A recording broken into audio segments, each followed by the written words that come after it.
des faux gars. Ça demande des moitiés au moins, une vraie vie de galérien.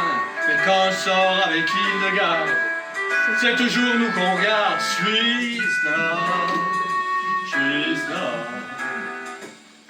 Tous mes amis le sont, on est snob et c'est bon.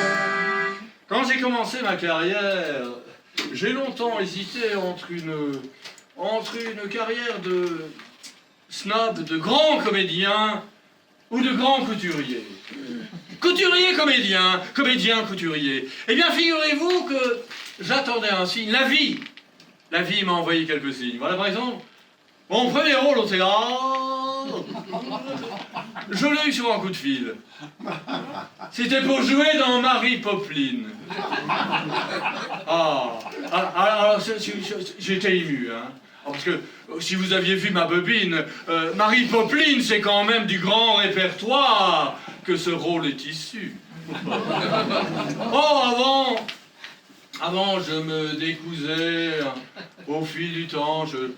J'allais à la sortie des théâtres déclamer sous le manteau du Mylène mi-coton. Oh, souvent, je prenais des vestes, mais après tout, où courais-je? Comme Chanel, je dormais sous les ponts, là, Dior. Et puis est arrivée Mary Poppins. Un rôle ni court ni long.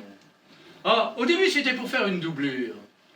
Quand je me suis présenté pour le canevas du personnage, on m'a tout de suite dessiné le patron. Une espèce de Karl Lagerfeld qui m'a dit « Pour ton rôle, il y a encore 4 priorités.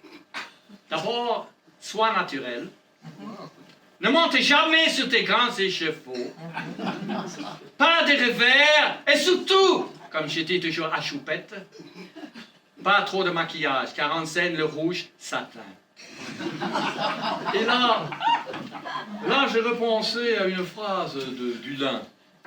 Vous voyez, le grand Dulin, Charles Dulin, qui avait l'habitude de dire souvent avec beaucoup d'étoffe: dans ma vie, il y a des hauts, il y a des bas.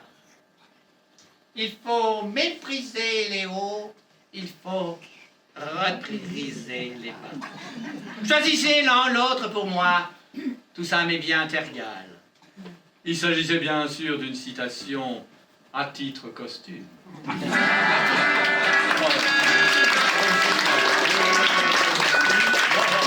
Encore plus fort que tout à l'heure, fils. Et quand